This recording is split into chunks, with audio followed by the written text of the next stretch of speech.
Jangankan kepada Gusti Allah, eling pada diri sendiri aja sering banyak lupanya.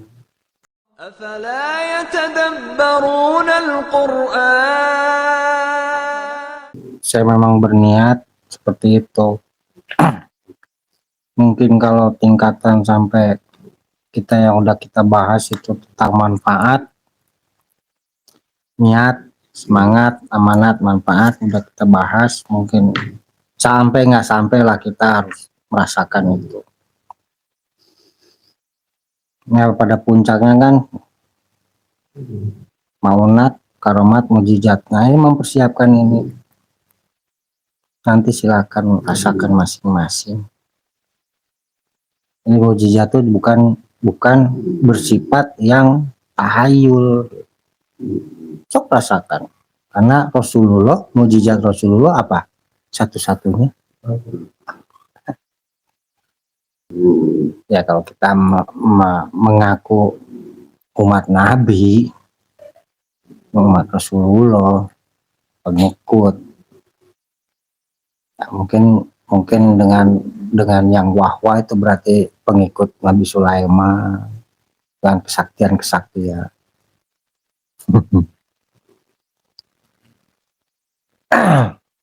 Ada bagian puncak mukjizat yang Allah turunkan.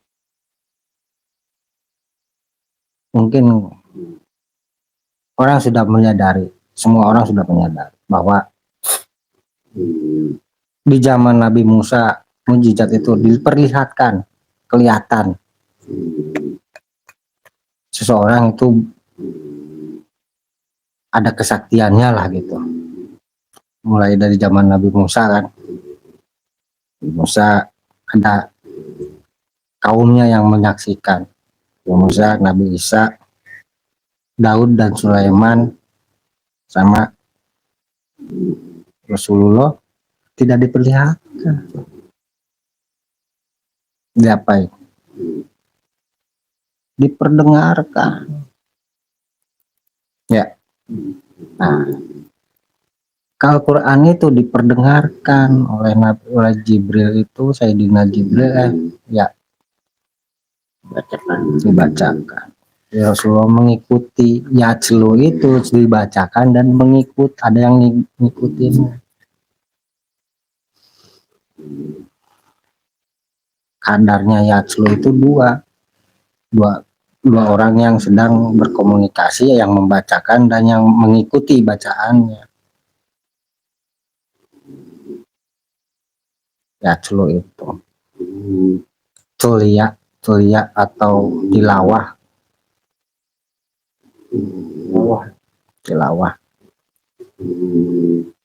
persis.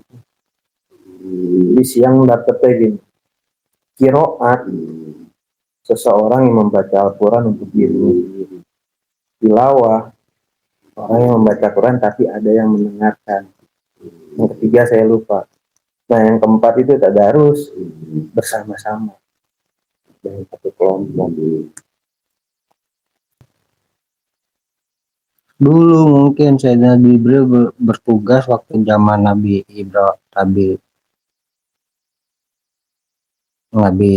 Isa memperlihatkan keajaiban pada kaumnya. Ketika Rasulullah dapat ayat dibacakan oleh Sayyidina Jibril, kemudian dibacakan lagi kepada kaumnya, kepada para sahabat, kan bergetar, merasakan semuanya. Yang dihajar di situ kan qulubul mu'minin wujilat qulubuhum, ada getaran. Selebihnya nantilah setelah itu ketemu diri masing-masing, akan ada apa lagi selebihnya, nanti Allah yang menentukan.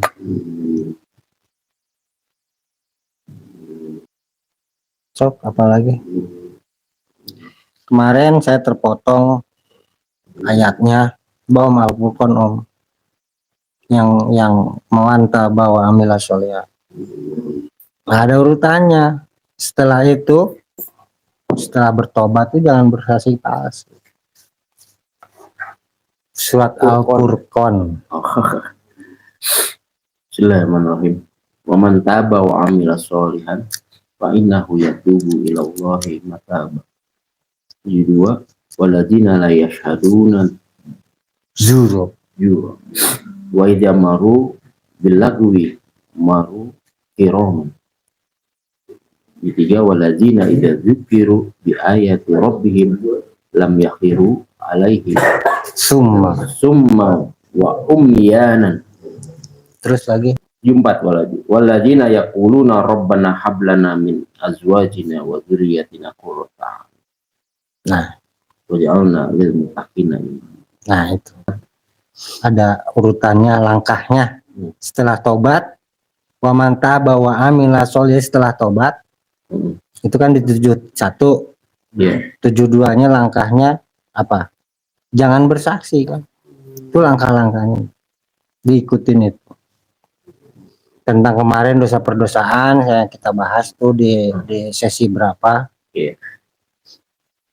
Karena tobatan nasuha itu sebenarnya nanti kita bahas lagi lah, tapi di awal ya harus kita ketahui bahwa itu kita kapok. Kalau ini kan mungkin akan terpeleset, ada kemungkinan dengan kelemahan-kelemahan sebagai manusia lah. Nah ini langkah-langkahnya sampai 4 atau 75 Om? 75-nya apa? 75 Ulaika yujzauna ghurfatan lima sobaru wa yalqauna hadiahnya. biha tahibbah. 74 75 tuh efeknya. Enggak, masih 74 masih berharap, masih langkah. Alladzina yaquluna rabbana hablana alladzina yaquluna. Nah itu masih langkah.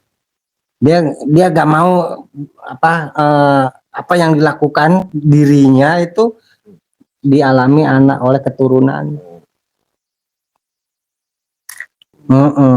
Berarti 75 Rojaannya. balasannya. Nah baru 75 balasannya. Coba diartiin Pak Ustadz. Dan barang siapa yang bertaubat dan mengerjakan amal soleh, maka sungguhnya dia bertaubat kepada Allah dengan taubat yang sebenar-benarnya. 2. Dan orang-orang yang tidak memberikan persaksian palsu, dan apabila mereka bertemu dengan orang-orang yang mengerjakan perbuatan-perbuatan yang tidak berfaedah, mereka lalui saja dengan menjaga kehormatan dirinya. 3. Dan orang-orang yang apabila diberi peringatan dengan ayat-ayat Tuhan mereka tidaklah menghadapinya sebagai orang-orang yang tuli dan buta. 74. Dan orang-orang yang berkata, ya Tuhan kami, anugerahkanlah kepada kami istri-istri kami dan keturunan kami sebagai penyenang hati kami, dan jadikanlah kami imam bagi orang-orang yang bertakwa. 75. Mereka itulah orang yang diberi balasan dengan martabat yang tinggi dalam surga karena kesabaran mereka, dan mereka disambut dengan penghormatan dan ucapan selamat di dalam. Nah cirinya 3 kan. Yang satu dia nggak mau lagi kembali dan mengupayakan selalu tidak akan kembali. La yashaduna zuro bil lagwi maru kiroman Wa idza marru bil lagwi maru kiraman. Barang siap ketika itu, walaupun ketika itu ada yang menawari, ada yang mengajak lah, dia lewatin aja, sudah nggak mau kembali lagi ke situ. Ini yang satu kan. Yang keduanya apa? Cirinya yang bertobat ini, cirinya yang tobatnya diterima dan langkah-langkahnya. Yang pertama apa yang kedua? Yang 72-nya 73-nya Orang-orang yang apabila diberi peringatan dengan ayat Tuhan, mereka tidaklah menghadapi sebagai orang yang tuli dan buta. selalu ingat kepada peristiwa-peristiwa yang dilaluinya dulu. Atau Peringatan. Gue pernah ngalamin ini lah, enggak lah, gitu. Gue pernah ngalaminnya, enggak. Eling bahasa kitanya. 74-nya dan harapan. Harapan. Ini yang taubat. Nah, ini yang kaubannya. dasarnya ciri orang yang bertobat, ya saya nggak asal ngomong. Dan ada tuntunannya dari Bapak juga, saya mencari, memvalidasi juga atau memverifikasi ya. Ini ayatnya. Wa man taba wa amila sholihan fa innahu yatubu ilallahi mataba waladina la yashaduna zur. Hah?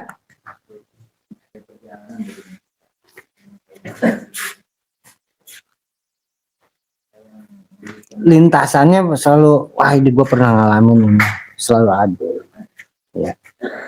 Yang disebutnya kalau ini mah apa, trauma ya Om. Kalau bahasa psikologinya mah trauma, kita selalu eling bahwa kita pernah ngalamin, misalnya minuman keras beralkohol sampai 6 botol gitu, yang 3-nya diminta orang, yang satunya pecah, yang dia tinggal 1 botol tapi juntai kan, itu kita trauma kan dengan juntainya itu.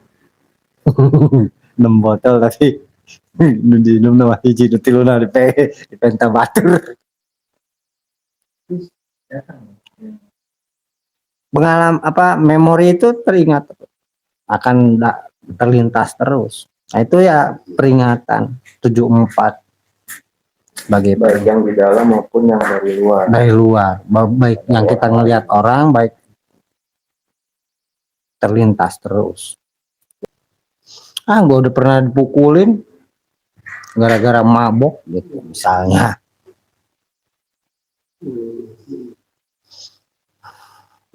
Gue pernah berantem sama tiang listrik gara-gara mabok. Gue tantangin, diem aja dia. Gue ya macem-macem sama gue dari kemarin, berantem sama gue, menang dia gak berani. Yang gue tantangin tiang listrik. Itu tambahan yang kemarin.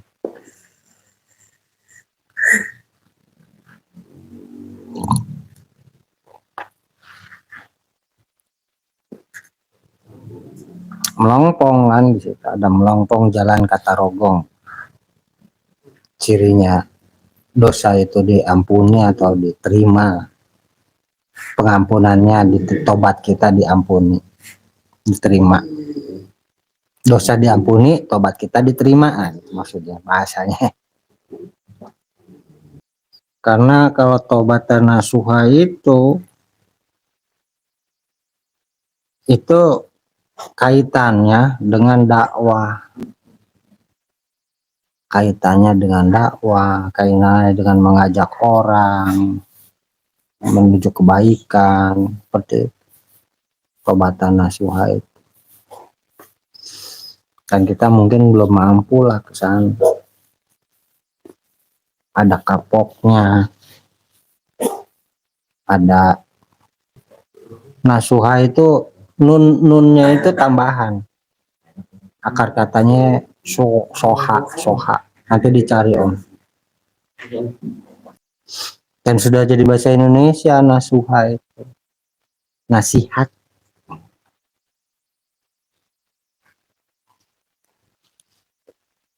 Jadi yang diajak dia akan kembali kepada yang dinasihatinya, yang mengajak ada kapoknya. Gua nggak akan ngajak dia lagi. Udah gua nasehatin masih aja kayak gitu. Kaitannya. Tapi ini akan kontroversi kalau saya bahas. Ibarat seorang bapak, dulu bapak nyeritain almarhum Pak Guron ngasih unjuk sama anak, jangan mainan api, masih mainan api, kan pada akhirnya kapok, nggak lagi, jerah lah yang ngasih nasihatnya, bodo amat, serah kan gitu. Dan yang ininya kalau nggak ngikutin nasihat terjadi kan. Jadi ada dua interaksi bisa. Nasuha itu ada 2 interaksi. Kalau yang ini, yang surat Al-Furqan ini pribadi, diri kita entah itu nanti dosanya secara pribadi, orang tua, atau sama hidup. pada Allah. Yang keempat, apa Om? Sembuh, sehat, Sehat. Nasuha itu Menjadi benar. soha, siha, soheh. membenarkan, membuktikan, Soheh. mengatakan benar sesuai kenyataan. Kembali kepada nasihat, kembali kepada kesehatan setelah sakit. Jera ngalami kapok, jera ngalami penderitaan, kapok. Kategorinya banyak, tapi yang lebih banyak, lebih sering diceritain di situ di Al-Quran itu nasuha itu berkaitan dengan seseorang yang sedang dakwah, sedang mengajak, sedang menasihat. Interaksinya seperti itu. Nabi Lut, Nabi siapa lagi? Oh, Nabi Syuaib, Nabi Soleh, dia nasuha, jerak, dia ngasih nasihat kepada umatnya, kepada kaum. Cok, mau apa lagi nih? Ini mah tambahan saya. Ada ayat Al-Baqarah, Om. Bismillahirrahmanirrahim. Wa idza sa'alaka ibadi anni fa inni qarib. Ujibu da'watad da'i idza da'ani. Wal yastajibuli wal yu'minu bi la'allahum yarsyudun. Sok Om. Dan apabila hamba-hambaku bertanya kepadaku tentang aku, maka jawablah bahwasanya aku adalah dekat. Aku mengabulkan permohonan orang yang berdoa apabila ia memohon padaku. Maka hendaklah mereka itu memenuhi segala perintahku dan hendaklah mereka beriman kepadaku agar mereka selalu berada dalam kebenaran. Ya Pak Ustadz, tafsirnya ada nggak? Mau menyampaikan tafsirnya nggak? Al-Baqarah 186. Bismillahirrahmanirrahim. Surat Al-Baqarah ayat 186. Sebab nuzul surat Al-Baqarah ayat 186, Syekh Nawawi Al-Bantani dalam tafsirnya menyebutkan riwayat terkait sebab turun Al-Baqarah 186.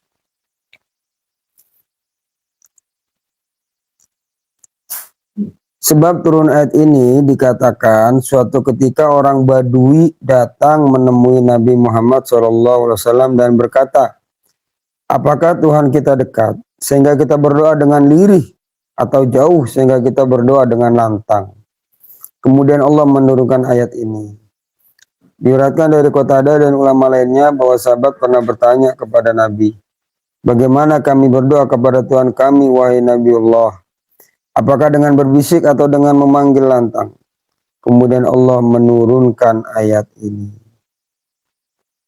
Ragam tafsir surat Al-Baqarah ayat 186 menjelaskan dengan tegas kedekatan Allah terhadap hamba-hambanya, terutama dalam mengabulkan doanya. Bahkan kedekatan Allah digambarkan lebih dekat dari urat nadi hambanya.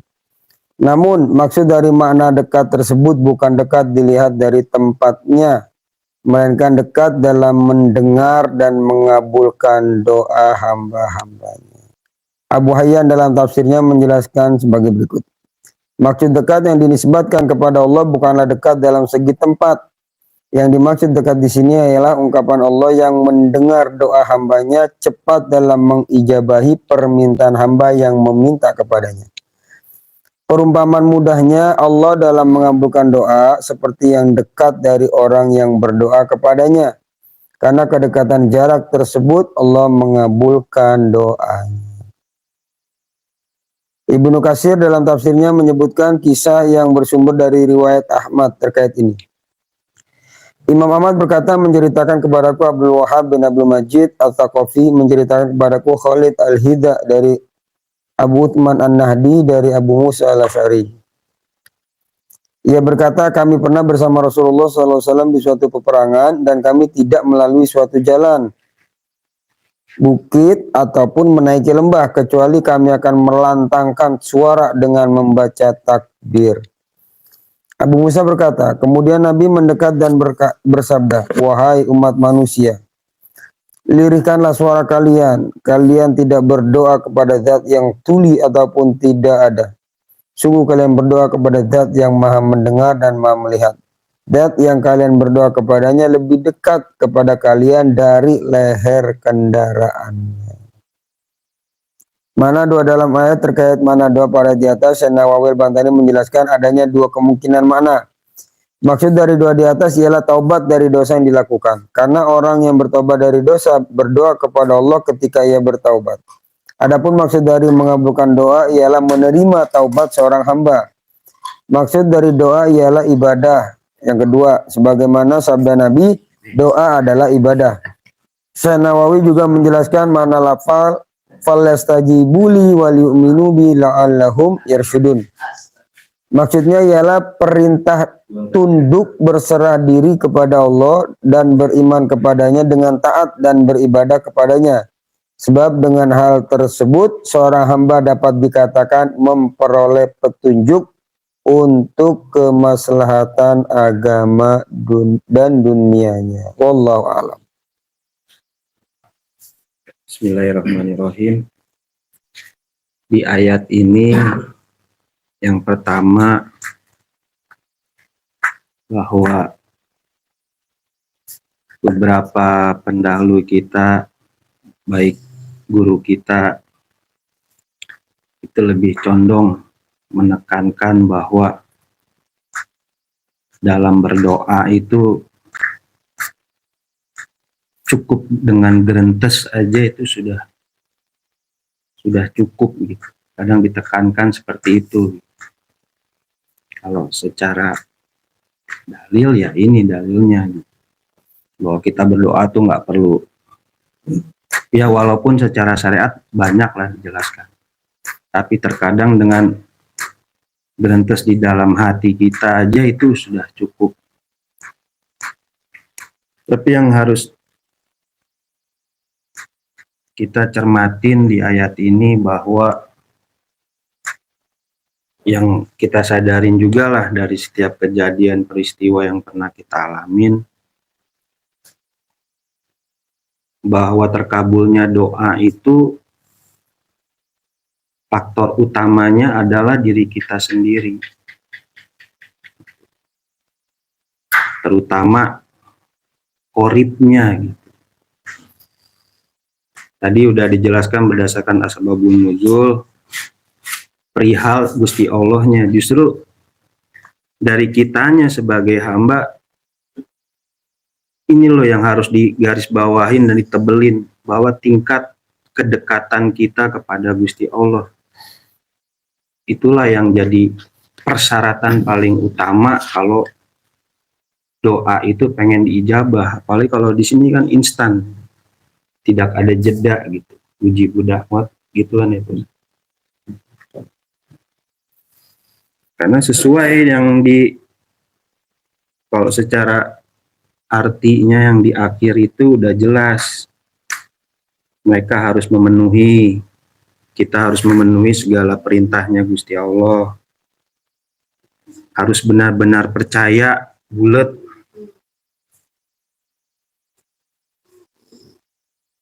agar selalu mendapatkan petunjuk, selalu ada dalam koridornya. Nah itu yang harus kita benar-benar teliti gitu. Jangan sampai yang kebanyakan terjadi, mereka banyak sekali yang menyalahkan gitu. Aduh, doa gue nggak didengar nih. Atau bahasa secara kasarnya, duh Gusti Allah lagi nggak asik nih, doa gue nggak dikabulin. Gitu yang harus kita teliti kan, lo tingkat kedekatan kita kepada Gusti Allah gimana?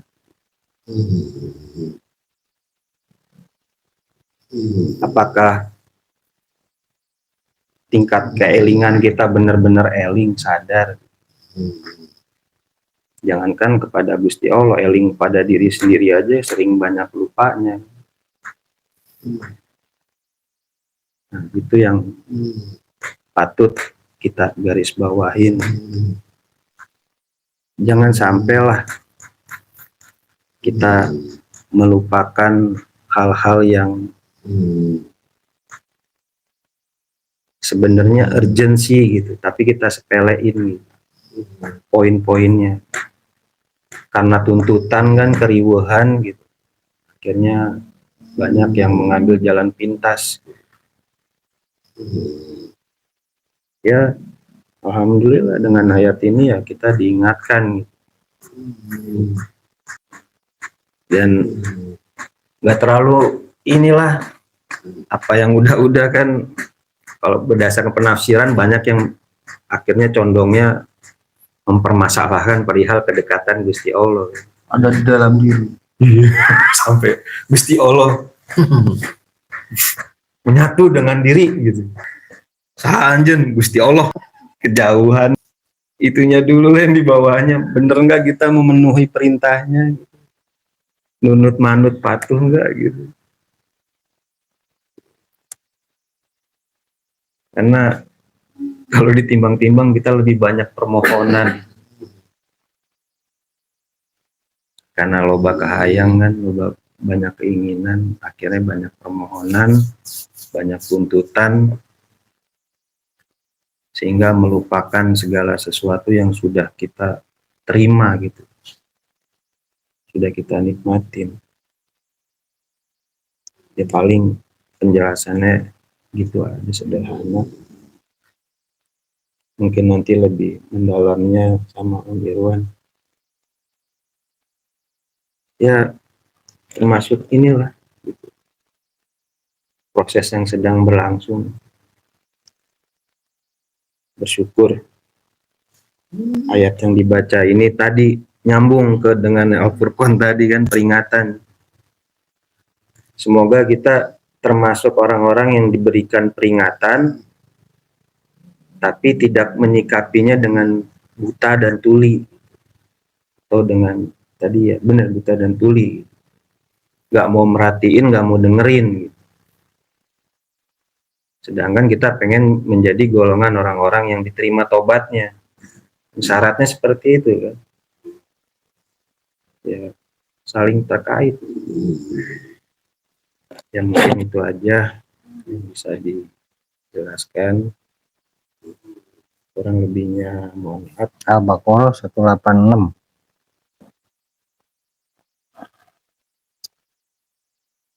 Yang akan saya tegaskan bahwa kita harus memahami bahwa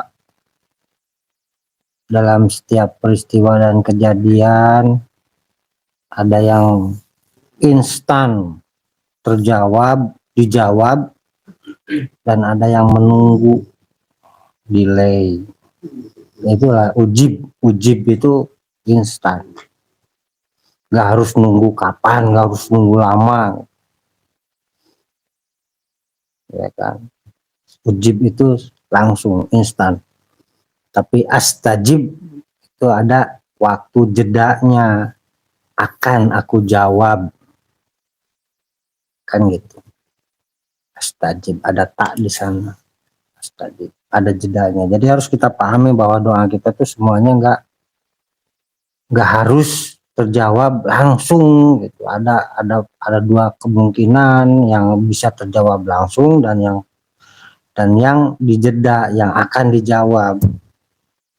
Yang akan dijawab itu garis bawahnya tadi udah dijelasin Om Bani, bahwa kita penuhi dulu syarat dan ketentuannya apa aja yang memungkinkan kita bisa terjawab keinginan atau terjawab doa-doa kita. Doa itu berkaitan dengan keinginan kan, harapan, seperti itu, berkaitan. yang instan, contohnya tanpa harus dengan bacaan yang panjang brebet gitu, ada di diri kita. Contoh dengan gerentes aja gitu, langsung dijawab. Yang mana? Gatel itu, oh, langsung dijawab. Tuh langsung dijawab tuh, jeri kuku tuh. Yang gatal. Langsung dijawab kan. Uji Buddha. Ini korib kan, dekat jawabannya. Korib semua. Maka kalau saya ekstrim keluar atau ekstrim dibawa ke apa namanya pengetahuan yang lain, bahwa doa itu berkaitan dengan pikiran kita. Ketika pikiran kita kuat memikirkan sesuatu, maka tubuh ini merespon. Sama ini. Ada yang responnya cepat, ada yang responnya delay. Harus pahamin. Kapan yang responnya cepat? Kapan yang responnya delay? Kenapa delay? Mungkin ada cuaca buruk, pesawat nggak bisa lepas landing gitu. Kayak gitu. Yang delay apa tadi? Om. Syarat dan ketentuannya harus dipenuhi apa? Yang harus beriman, harus imannya juga diperbaiki. Apalagi? Ya sudah berpikir positif. Berpikir positif. Terus aja berharap itu bahwa itu akan terjadi, bahwa itu akan terrealisasi. Contohnya cita-cita lah. Doa itu juga berkaitan dengan cita-cita yang kita rekayasa gitu, atau didesain di dalam otak kita itu seperti itu. Berharap teruslah berpikiran baik. Nah, yang instan itu kan yang paling deket itulah. Gatel langsung digaruk. Yang paling deket kan. Kesononya ada pikiran apa? Gue pengen cendol nih. Ada yang ngirim cendol. Nggak disangka-sangka. Baru gerentes tuh, baru kayaknya gue pengen es krim nih. Ada datang yang bawa es krim, Pak, es krim, Pak. Orang lain bawa es krim. Gue kayaknya pengen rokok anu nih. Ada sales tuh. Oh, rokok, Pak, rokok gratis ini. Oh. Promosi, sales promo. Nah, kayak gitu. Itu juga kan bagian dari ujib. Bahwa doa atau harapan atau tadi apa doa itu berkaitan dengan keinginan kan terjawab. Ingin menggaruk, ada gatal kan berarti ingin ada yang digaruk langsung. Kayak gitu.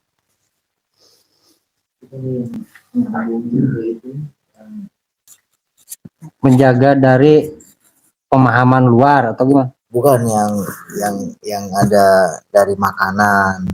Oh, itu bab dosa termasuk gitu. Ini berkaitan dengan, nah itu yang dia garis bawahi Om Bani. Korib itu, akrob itu bagian dari nanti hasil kita berupaya jernih, berupaya bersih. Hasil dari kita upaya kita zakat, bebersih diri, membersihkan diri, baik batiniah, lahir batin. Itu hasilnya korib, akrob, dekat hasilnya. Nah, makanya supaya doa itu juga mustajab kan, mustajab masih ada jeda ya. Ujib atau instan dengan cara itu dengan cara tadi kita bersih dulu dari dosa perdosaan. Kalau masih ada bagian dari itu, bagian dari dosa yang belum selesai, aku akan jawab. Nunggu nanti.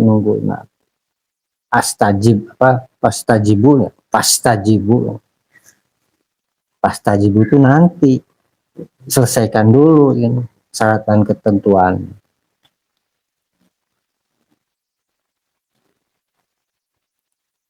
Cukup. Ada lagi? Om Fahmi, waktu terasa cepat, jam seberapa emang?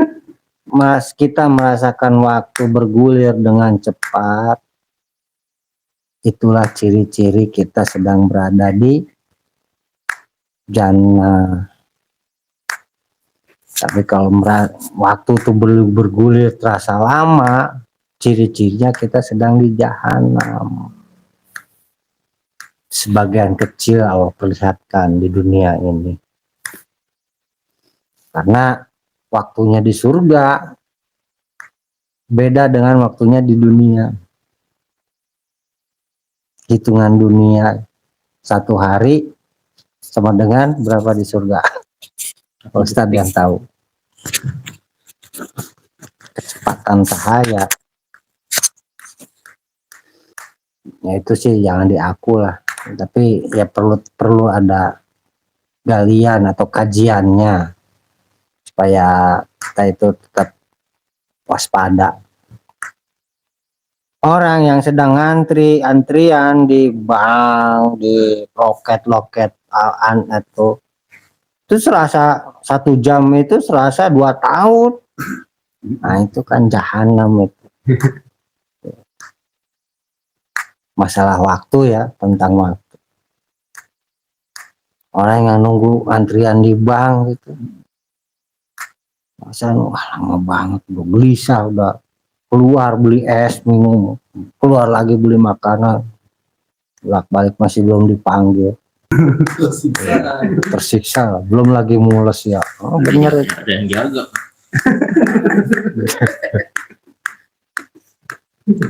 Nah itu ciri-ciri kita sedang berada di, jangan dinyalakan api neraka, santai aja, nikmatin sampai kering. Udah janjian di suatu tempat di mana waktu yang tepat yang ditentukan, tempat yang ditentukan, seseorang datang ke sana, yang lainnya tertahan oleh macet, sampai kering gua nungguin lu. Berarti kan neraka kan. Misalnya itu kan contoh sederhana atau apa namanya yang Allah perlihatkan tentang neraka di dunia ini. Sebagian kecil. Sampai kering gua nungguin lo. Jam berapa sih? Udah gelisah, telepon masih. Aing.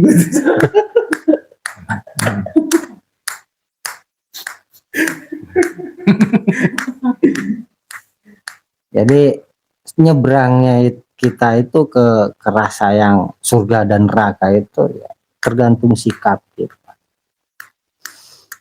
penerimaan kita, iman kita. Iman itu kan menerima segala kepercayaan atau bisa diandalkan.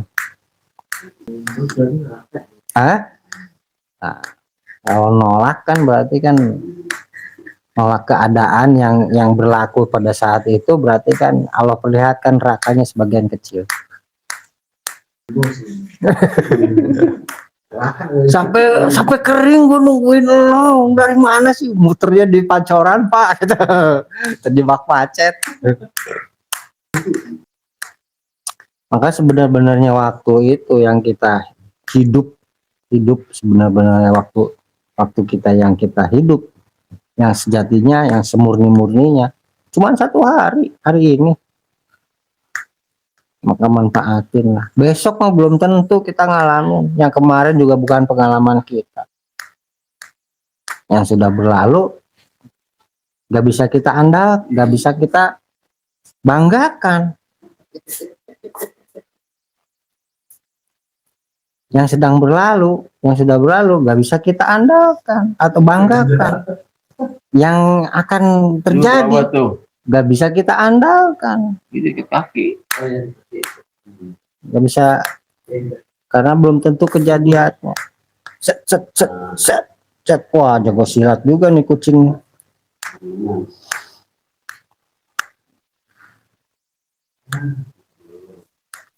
Jadi nggak pas ya sebenarnya. Sebenar-benarnya hidup kita itu satu hari, sejati semurni-murninya.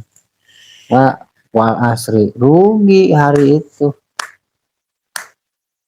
Wal asri, rugi hari itu. Sebenarnya manusia itu dalam kerugian. Wal asri, demi waktu. Waktu yang mana? Yang itu tadi. Yang tidak bisa memanfaatkan hidup yang sehari-hari, satu hari itu. Biarkan berlalu saja. Dibiarkan berlalu begitu saja.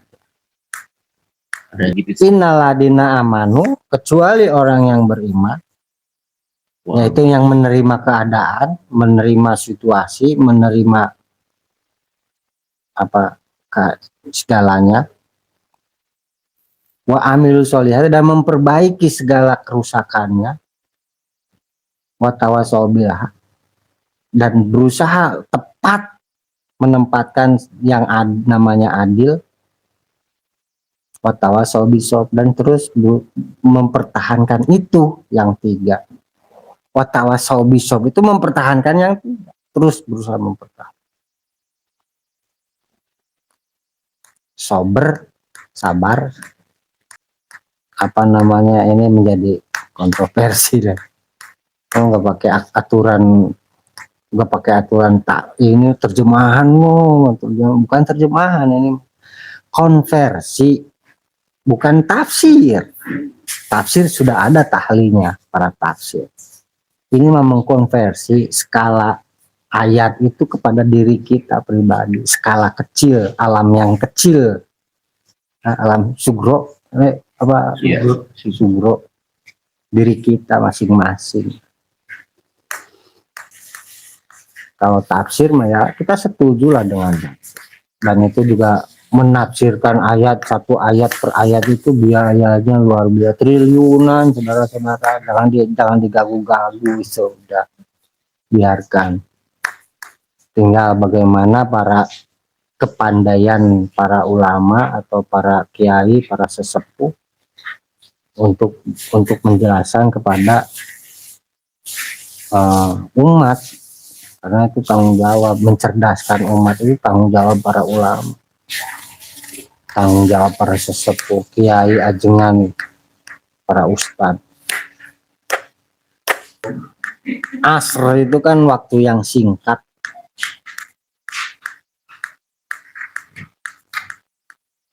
Benar nggak Pak Ustadz? Asar. Waktu yang singkat.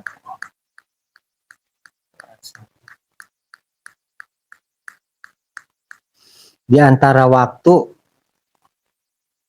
yang singkat, maghrib dan asar.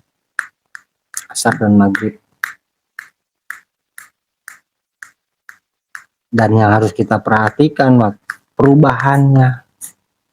Perubahan diri di asar itu. Ada apanya sana. Ketika kita ada menghadapi persoalan atau sedang, tadi contohnya ngantri, ada perubahan diri nggak? Nah itu yang diperhatiin. Asar itu di sana perhatiin perubahan diri.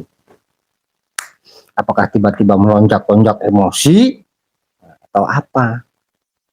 Rugilah yang seperti itu. Tapi yang mempertahankan tadi kondisinya, kecuali yang mempertahankan kondisinya.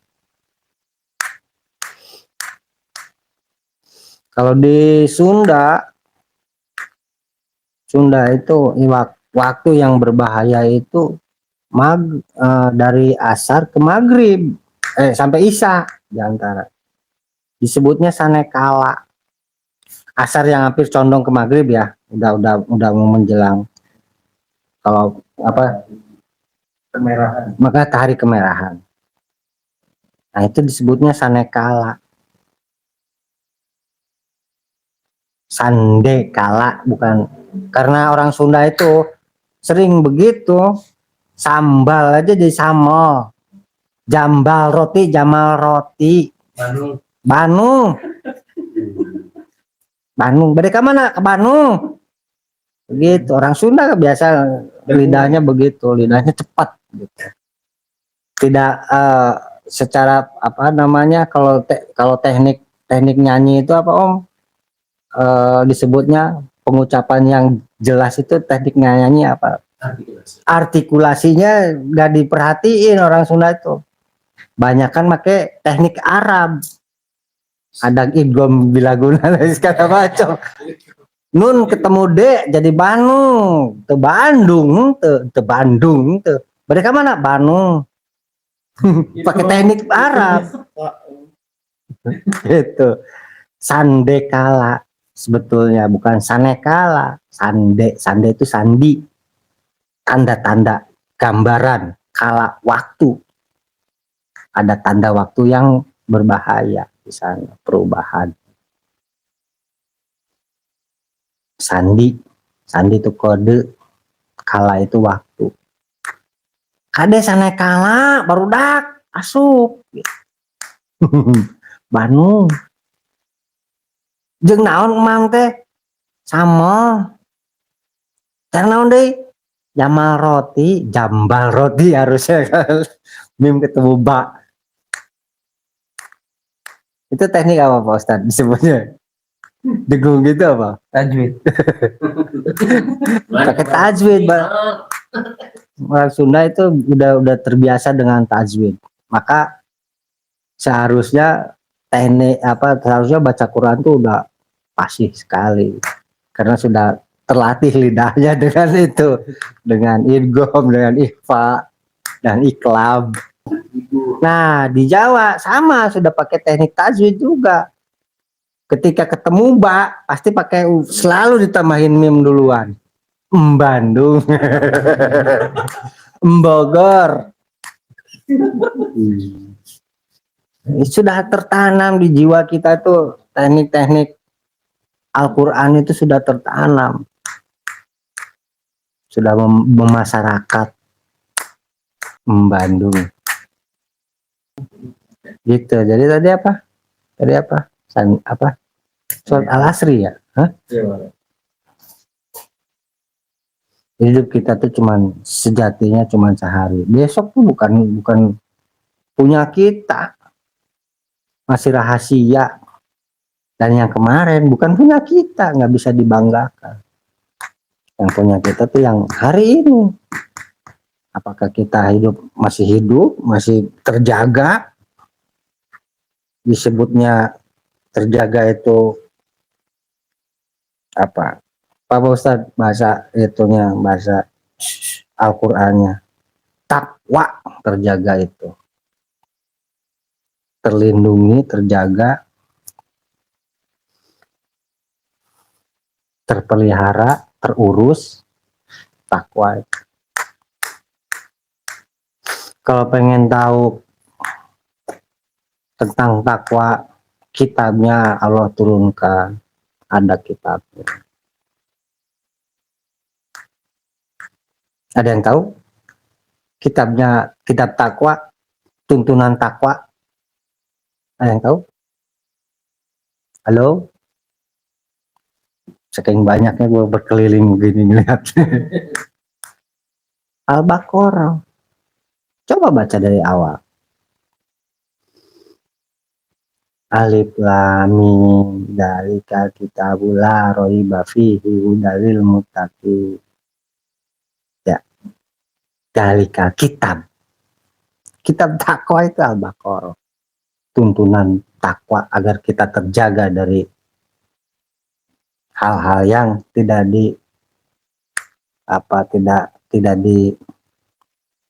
dibolehkan atau tidak disepakati oleh Allah.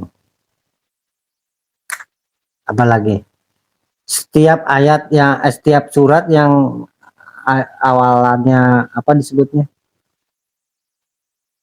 Sebut surat, yang cuman alif lam mim shad nun itu kelompok surat-surat apa Pak Ustadz? Lupa lagi saya. Nah itu menceritakan kitab, rata-rata menceritakan kitab, kecuali ada dua surat yang tidak menceritakan kitab, tapi diawali dengan ayat yang itu, ayat yang tadi seperti alif lam mim kelompok, yaitu surat. Ada kitabnya nggak? Ada Quran. Ada. Coba deh periksa Om. Ada alif lam, ada kata itunya dulu. Kata seperti alif lam mim itu apa disebutnya kelompok surat apa gitu. Lupa saya istilahnya, istilah para ulama itu mengelompok, mengategorikan. Jadi surat termasuk surat Fusilat Om yang Om lagi pelajari itu juga mengupas tentang detil-detil kitab, tapi kitab apa di sana ya harus digali. Itu yang saya garis bawahi, bahwa suatu hari ada manusia atau kelompok manusia atau kebanyakan manusia, kepada umumnya manusia itu menghindari yang detil-detil.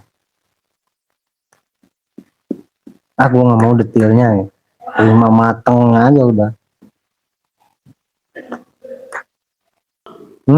Surat Muqatta'at. Surat-surat yang diawali dengan huruf yang kita Ya, kelompok surat. Mbak langsung nemu itu. Kelompok surat Muqatta'at. Ada surat yang nggak menceritakan kitab Om. Ada 2 surat itu kalau nggak salah saya. Bukan kelompok surat, kelompok surat-surat ada 29 surat yang diawali dengan ayat yang huruf yang Istilahnya Muqatta'at. istilahnya Muqatta'at. Tadi surat yang nggak ada kitabnya surat apa? Nah itu lagi dicari. Selain itu menceritakan tentang kitab. Selain yang 2 surat itu menceritakan kitab. 29. Kayak Al-Baqarah, alif lam mim dzalika kitab. Alif lam mim nazzala alaika kitab. Semua Ali Imran. Terus apa lagi? Kalau nun nggak ada kitabnya. Nun wa qalami wa ma yasturun. Terus Itu baru surat kolam. ada kitabnya nggak di? Nggak ada. Wa qalami wa ma yasturun ma anta bini'mati rabbika bimajnun. Berarti itu. Nun satu lagi. Surat Al-Qalam. Ya nggak ada. Tab ha ya ain shad dzikru rahmati rabbika abdahu Zakaria.